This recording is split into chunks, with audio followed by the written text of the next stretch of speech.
హరహర మహాదేవ. నా పేరు సుధాకర్ శెట్టి అండి, నెల్లూరు నుంచి మాట్లాడుతున్నాం.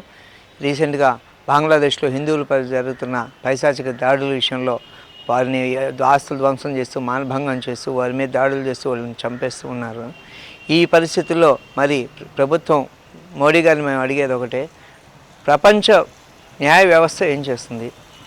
నేషనల్ హ్యూమన్ రైట్స్, అంతర్జాతీయ హ్యూమన్ రైట్స్ ఉన్నాయి.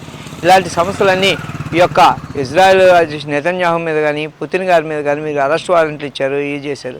మరి హిందువులపైన ఈ విధంగా దాడులు జరుగుతూ అంటే ఒక బంగ్లాదేశే కాదు, ఈరోజు అనేక దేశాలలో హిందుత్వాన్ని టార్గెట్ చేస్తూ హిందుత్వంపై దాడులు అనేకం జరుగుతూ ఉన్నాయి.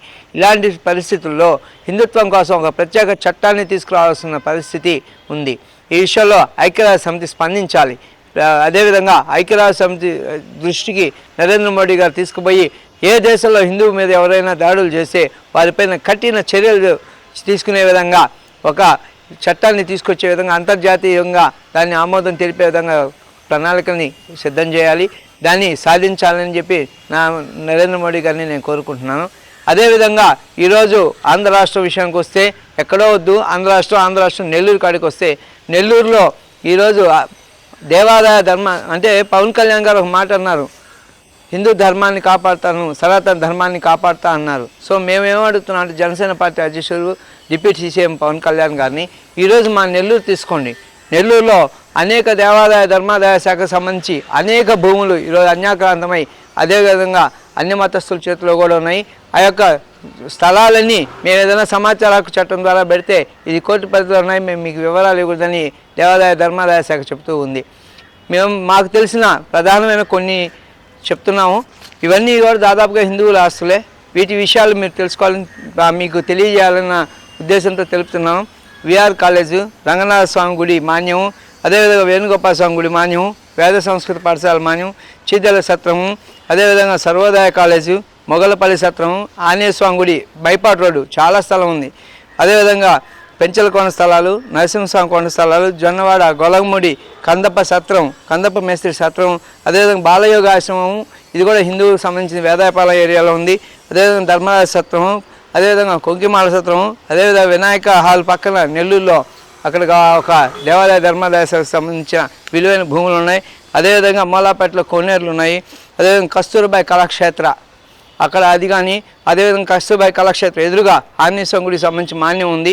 ఇలా నెల్లూరులో కొన్ని వేల కోట్ల రూపాయలకు సంబంధించి విలువైన ఆస్తులు, కొన్ని వేల కోట్ల లక్షల కోట్ల రూపాయలు సంబంధించి నెల్లూరు చుట్టుపక్కల కాదు, నెల్లూరు నడిబొడ్డులో కూడా హిందువులకు సంబంధించి దేవాదాయ ధర్మాదాయ సభకు సంబంధించి ఆస్తులు ఉన్నాయి. మరి ఇంత ఆస్తులు ఉన్నప్పుడు వీటన్నింటిని అన్యాక్రాంతం చేసి కొందరు వ్యక్తులు వాటిని చేసుకొని వాటిని కోర్టుకు వేసుకోవడం, అదేవిధంగా ఆ స్థలాన్ని నిర్వీర్యం చేస్తూ కొన్ని వేరే వాళ్ళకి అమ్ముకుంటూ క్రయ విక్రయాలు చేస్తూ ఉన్నారు. అదేవిధంగా ఈరోజు అన్య మతస్థులు హిందువుల ఆస్తులు చాలా వరకు ఉన్నారు. అంటే ఒకవేళ హిందువులు ఏదైనా తీసుకున్న కావాలని ఉద్దేశపూర్వకం వాళ్ళకి ఇస్తున్నారు. నాయకులైతే ఓట్ల కోసం వాళ్ళని ప్రేరేపిస్తూ ఆ యొక్క ఆస్తులకు వాళ్ళు కాపలా పెడుతున్న పరిస్థితి నెల్లూరులో ఉంది. నేనేమంటానంటే గవర్ననీయులైన డిప్యూటీ సీఎం పవన్ కళ్యాణ్ గారు, మీరు దేవాదాయ ధర్మాదాయ శాఖ పరిధిలో ఏ రోజైతే తీసుకున్నారో ఆ యొక్క మొదటి రోజు దేవాదాయ ధర్మాదాయ శాఖ ఓపెన్ చేసిన రోజు ఏ దేవాదాయ ధర్మాదాయ సంబంధించిన స్థలాలని వివరాలు వాళ్ళ దగ్గర ఉంటాయి. ఆ రోజు ఏమేమి తీసుకున్నారో వాటన్నిటినీ స్టేట్ రెవెన్యూ ఖచ్చితంగా ఉన్నాయి.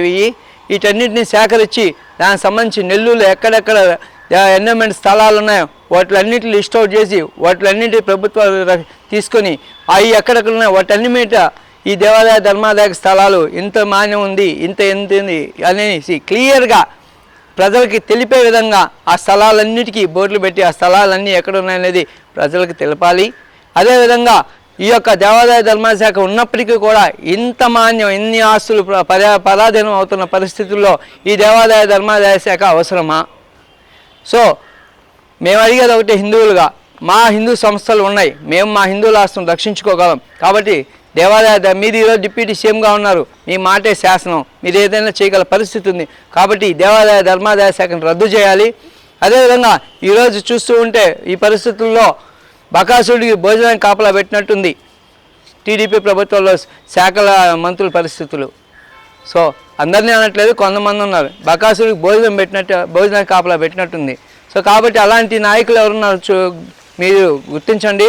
అలాంటి నాయకులు కూడా చెప్పండి, ఇది హిందువుల ఆస్తులు, అదేవిధంగా ఇది మన రాష్ట్రం, మనది, మనం ఎంతో కష్టపడి ఈరోజు రాష్ట్ర ప్రభుత్వాన్ని ఏర్పరిచాం. కాబట్టి మనం ప్రతి విషయాన్ని క్షుణ్ణంగా తీసుకొని చేయాలనేది. అయితే మా కోరిక ఒకటే, హిందువుల ఆస్తులను హిందువులకు అప్పగించండి.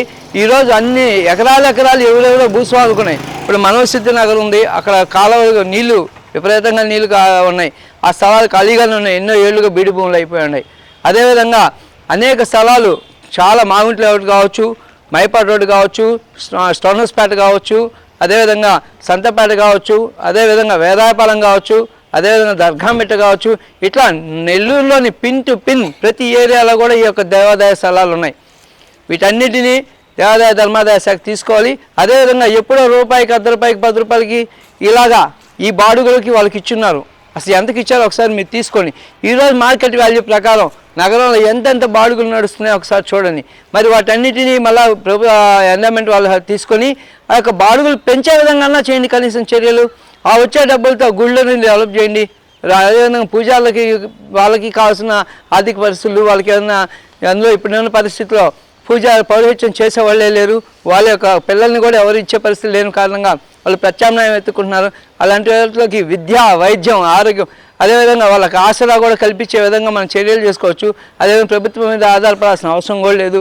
కాబట్టి ఈ విషయాన్ని పూర్తిగా మన డిప్యూటీ సీఎం గారు పరిశీలించాలని కోరుకుంటున్నాను. చంద్రబాబు నాయుడు గారు కూడా మేము ఒకటే చెప్తున్నాం, ఇది హిందువులకు సంబంధించిన ఆస్తులు పూర్తిగా మీరు కూడా హిందుత్వాన్ని కాపాడుతారని ఆశిస్తున్నాను. గతంలో విజయవాడలో అనేక గుళ్ళు తొలగించారు, బాగా గుర్తుంది కదా. ఈరోజు అలాంటి పరిస్థితి వద్దు. మీరు మళ్ళా మాకు రాష్ట్రానికి ముఖ్యమంత్రి అవడానికి మీ మీద నమ్మకంతో ప్రజలు వేశారు. కాబట్టి నెల్లూరులో పూర్తిగా ఈ యొక్క దేవాదాయ ధర్మాదాయ శాఖకు సంబంధించిన అన్ని ఆస్తుల్ని మళ్ళా ప్రజలకు తెలిసే విధంగా ఆ ఏరియాలో బోర్డులు పెట్టండి, స్వాధీనపరచుకోండి. వీలైతే దేవాదాయ ధర్మాదాయ శాఖని రద్దు చేయమని కోరుకుంటున్నాను.